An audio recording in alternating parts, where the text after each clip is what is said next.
દેશની અંદર અત્યારે એકવારની અનેક વાર ભારતીય જનતા પાર્ટી આવી ત્યારથી આ દેશની અંદર પેપર લીક એ સરકારનું એક આખું ષડયંત્ર છે। વિદ્યાર્થીઓના ભવિષ્ય સાથે ચેડા કરવા, લાખો વિદ્યાર્થીઓનું ભવિષ્ય બરબાદ કરવું, એના સિવાય એમની પાસે કોઈ ઇલાજ જ નથી। એક વાર નહીં, બે વાર નહીં, 5 વાર નહીં, વારંવાર પેપર લીક કેવી રીતે થાય? શું કરે છે સરકાર?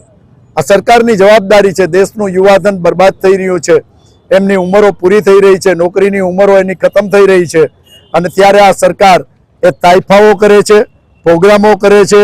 મોદી સાહેબના 12 વર્ષ સત્તાના પૂરા થયા, આજે 9 તારીખે એની ઉજવણી કરે છે। કેવાની ઉજવણી કરો છો? લાખો નહીં કરોડો ઘર બરબાદ કરીને તમે તમારી જાતને ઉજવણીને લાયક લેખો છો? આ પરિસ્થિતિ છે આ દેશની।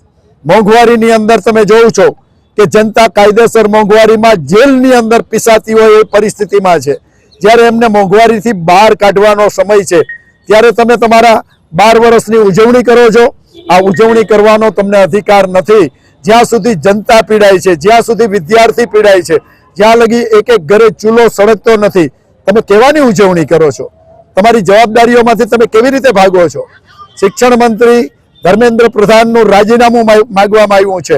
એમના સમયની અંદર વારંવાર, એકવાર નહીં અનેક વાર આ પેપર કૌભાંડો થયા છે। એમને પોતે પણ સ્વીકાર્યું છે કે અમારી ભૂલ છે। તો ભૂલ હોય તો રાજીનામું આપો ને ભાઈ।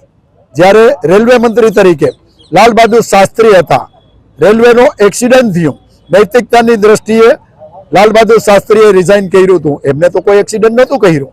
જ્યારે તમે વારંવાર તમારી જવાબદારીમાંથી છટકો છો, મોંઘવારીની જવાબદારીમાંથી છટકો છો, વારંવાર ભાવ વધારો કરો છો।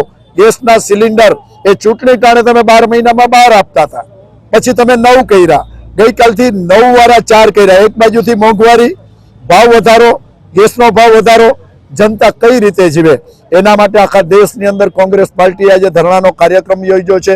મોંઘવારીની અંદર સરકારે જનતાને રાહત આપવી જોઈએ, ધર્મેન્દ્ર પ્રધાને રાજીનામું આપવું જોઈએ, અને હવે ભવિષ્યની અંદર એક પણ પેપર લીકેજ ન થવું જોઈએ એવી અમારી માગણી છે।